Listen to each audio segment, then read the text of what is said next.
چنانچہ ہندوستان میں بھی اور معلوم ہوتا کہ رسول وہاں بھیجے گئے تھے، اس قوم کے اوپر پھر عذاب آیا ہے، وہ تلپٹ ہوئی ہیں وہ بستیاں، وہ جو ہے بڑے بڑے ٹیلے ہیں جن کو اب کھدائی کر رہے ہیں تو نیچے سے بستیاں برآمد ہو رہی ہیں۔ تو مہانوح سے وہ نوح بن گیا ہے، اور جو ان کی منو سمرتی ہے وہ در حقیقت حضرت نوح کی وہ شریعت تھی جو انہوں نے اپنی قوم کو دی تھی کہ منو ایک اللہ، منو یعنی آدم، ایک اوم یعنی ایک اللہ کو پوچھتے تھے۔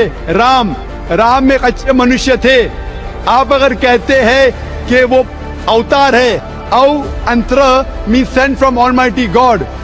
مولانا حضرت مولانا قاسم نانوتوی رحمۃ اللہ علیہ نے لکھا ہے شری رام چندر جی کے بارے میں اور شری کرشن جی کے بارے میں، دونوں کے بارے میں لکھا ہے کہ میں جب ان کی تعلیمات دیکھتا ہوں تو مجھے ایسا لگتا ہے کہ وہ نبی تھے۔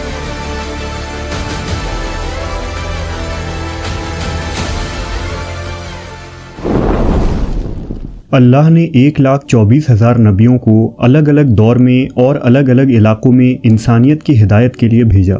ہیومن ہسٹری میں ایسی کوئی سویلائزیشن نہیں کہ جہاں اللہ نے کسی نبی کو مبعوث نہ کیا ہو، لیکن قرآن مجید میں صرف 26 پیغمبروں کا ہی نام موجود ہے۔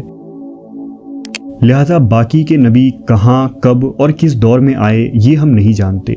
قرآن کے علاوہ اگر دوسرے آسمانی کتابیں مثلاً توریت اور انجیل میں آئے نبیوں کے تعداد کو بھی ملا لیا جائے تو ہم 100 سے زیادہ نبیوں کے ناموں کو بھی اکٹھا نہیں کر سکتے۔ ہندوستان کی قدیم سرزمین جس کی 1000 سالہ تاریخ میں کئی عظیم تہذیبیں موجود تھیں، یہ سرزمین بھی پیغمبروں سے استثناء نہیں ہے، بلکہ ہندوستان اور ابراہیمی مذاہب کا بہت گہرا اور پرانا تعلق ہے۔ توریت، انجیل اور ارشاد نبوی میں جگہ بجگہ ہندوستان کا ذکر ملتا ہے۔ یوں تو ہندوستان کی تاریخ عظیم طوفان نوح کے بعد سے شروع ہوتی ہے، لیکن آثار قدیمہ کی مانیں تو یہ سرزمین انسانیت کی جنم بھومی اور کرۂ ارض پر السلام علیکم، ویلکم ٹو ایوری ون۔ آج کی اس ویڈیو میں ہمارے پیارے مسلمان بھائی نے اس کو خوب ایکسپلین کیا ہے کہ ہمارا ہمسائی ممالک بھارت 1.2 بلین لوگ ہندوازم کو فالو کرتے ہیں۔ یہاں پہ ان لوگوں کے لیے کون سا نبی اتارا گیا تھا؟ کیونکہ ہمارا پیارا کتاب قرآن مجید میں اللہ تبارک و تعالی فرماتا ہے کہ ہم نے تمام امتوں کو آگاہی اور ان کو ہدایت دینے کے لیے انبیاء اور رسول بھیجے ہیں۔ اس میں کوئی شک نہیں، تمام امتوں کو اپنی پیغمبروں نے اس وقت کے فتنے اور قیامت سے ڈرائے ہیں اور ایک اللہ تبارک و تعالیٰ کی وحدانیت کا حکم پہنچایا ہے۔ لیکن جو لوگ فرمان بردار ہوگے اس کو ہم نے اعلیٰ مقام عطا فرمایا اور وہ زندگی میں کامیاب ہے۔ لیکن جس لوگوں نے اس پیغمبروں کا نافرمانی کیا اس پر ہم نے عذاب نازل کیا ہے اور ان لوگوں کو ناکام بنا دیا ہے، اور ان لوگوں کا ٹھکانہ ہمیشہ ہمیشہ کے لیے جہنم ہے۔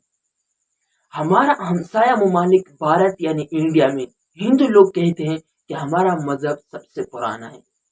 سچ میں یہ دوسرے نمبر پر پرانا مذہب ہے، کیونکہ اس کو آئے ہوئے 4000 سال ہو گئے ہیں اور اس کو 1.2 بلین لوگ فالو کرتے ہیں۔ تو آئیے آج جانتے ہیں کہ ان لوگوں جو بدھ، ناگن، سانپ، پیڑ پودے، سورج، چاند، آسمان، زمین، انسان، پتھر، ہر چیز کی پوجا کرتے، آخر یہ ایسا کیوں کرتے؟ اس کو تو چاہیے کہ ایک چیز کی پوجا کرے یا ایک چیز کی کرے یا زمین یا آسمان کی کرے، لیکن یہ سب غلط ہے۔ اس کو چاہیے کہ صرف اللہ تعالیٰ کی وحدانیت پر ایمان لائے۔ لیکن ان لوگوں کے لیے کون سا نبی اتارا گیا تھا اور اس نبی نے ان لوگوں کو اللہ تبارک و تعالیٰ کی وحدانیت کا حکم دیا تھا اور اللہ تبارک و تعالیٰ کے قہر اور عذاب سے ڈرایا تھا، لیکن اس نبی کا کیا نام تھا، اس کا عمر کیا تھا، کیا اس نے ہندوستان کے لوگوں کو اپنا پیغام پہنچا دیا یا نہیں؟ تو آئیے آج کی اس ویڈیو میں جانتے ہیں۔ انسانی تہذیب کا نقطۂ آغاز تھا۔ یہاں 7000 قبل از مسیح سے پہلے انسانوں کی آمد کا سراغ ملتا ہے۔ تبری کے مطابق نوح علیہ السلام کے پوتے ہند کی نسبت سے اسے ہندوستان کہا گیا۔ روایتوں کے مطابق حضرت آدم و حوا علیہ السلام کو جنت سے اسی سرزمین پر اتارا گیا تھا۔ مورخین اس جگہ کو سراندیپ پہاڑ قرار دیتے ہیں جو آج سری لنکا میں ہے۔ اس پہاڑ کی ایک چوٹی کا نام ایڈمز پیک یعنی کوہ آدم ہے۔ इस पहाड़ की चोटी पर इंसानी कदमों से मुशाबा एक निशान है जिसकी लंबाई 67 इंच और चौड़ाई 18 इंच है। यहाँ के मकामी लोग इसे श्री पदा यानी हज़रत आदम अलैहिस्सलाम के मुक़द्दस कदम का निशान कहते हैं। सरांदीप और आदम अलैहिस्सलाम के इस फुटप्रिंट का पहला तज़करा मशहूर मुस्लिम ट्रैवलर इब्न बतूता ने सबसे पहले अपनी तहरीरों में की थी और लिखा था कि इस कदम के निशान को दरियाफ्त करने वाले एक ताबईन थे। उस ज़माने में इस जगह की हिफाजत खुरासानी मुसलमान और मुस्लिम सूफी अकराम किया करते थे। आदम अलैहिस्सलाम का हिंदुस्तान की सरजमीन में उतरने की एक और दलील पुले आदम है, जिसे एडम्स ब्रिज कहा जाता है।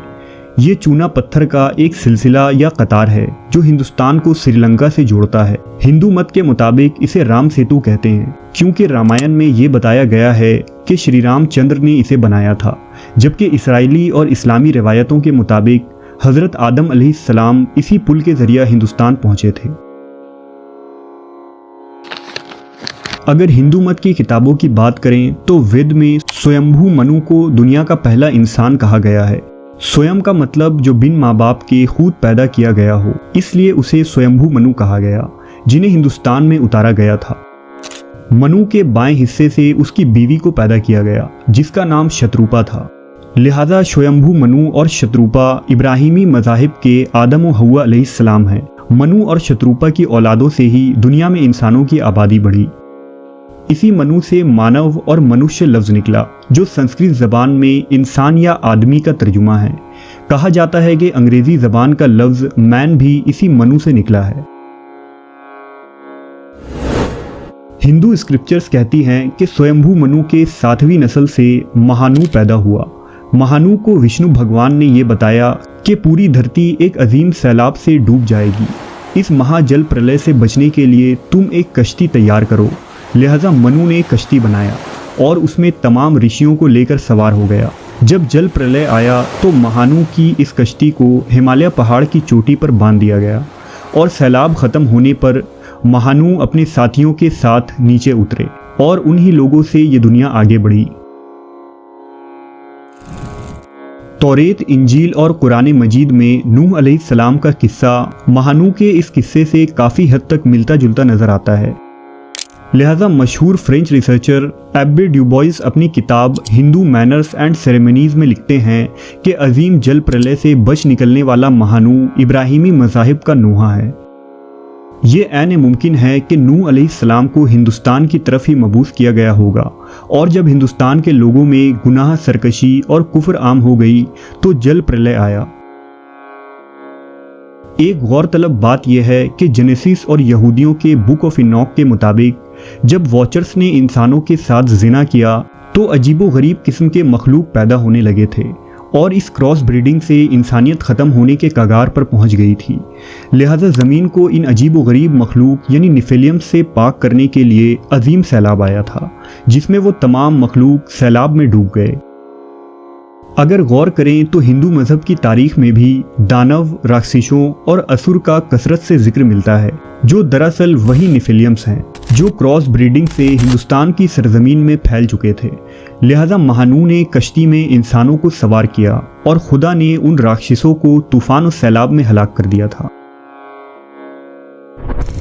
दक्कनी हिंदुस्तान के मजहबी सहीफ़ों और जैन मज़हब की तारीखी रिकॉर्ड्स की स्टडी करें तो हिंदुस्तान की एक दिलचस्प तारीख सामने आती है जिसके मुताबिक लगभग 3300 कबल मसीह में जल प्रलय के बाद जब महानू यानी नूह अलैहिस्सलाम कश्ती से उतरे तो आपके 3 बेटों में इस ज़मीन को बांट दिया गया। हाम को अफ्रीका का हिस्सा मिला, याफिस को यूरोप और रूस का हिस्सा मिला, जबकि साम को अरब और मिडिल ईस्ट का मालिक बना दिया गया। लेकिन यहूदियों के बुक ऑफ जुबलीस के मुताबिक साम यानी शेम को मशरिकी वस्ता, लिबनान और बाबिल के साथ साथ हिंदुस्तान भी मिला था। लिहाजा शेम अपनी औलादों के साथ हिजरत करके हिंदुस्तान के उत्तरी इलाके में आ गए जहां उन्होंने मोहनजोदड़ो और हड़प्पा जैसे शहर बसाए। यहाँ के लोग साम को भरत कहते थे। चुनांचा हिंदू मत के राजा भरत ही साम हैं जिनके नाम पर हिंदुस्तान को कदीम तारीख में भारत कहा जाता था। हड़प्पा और मोहनजोदड़ो के लोगों को भी हिस्टोरियंस ने बाहर से आने वाले आर्यन करार दिया है। लिहाजा आर्यन थ्योरी से भी भरत या शेम की इस कहानी को सपोर्ट मिलती है।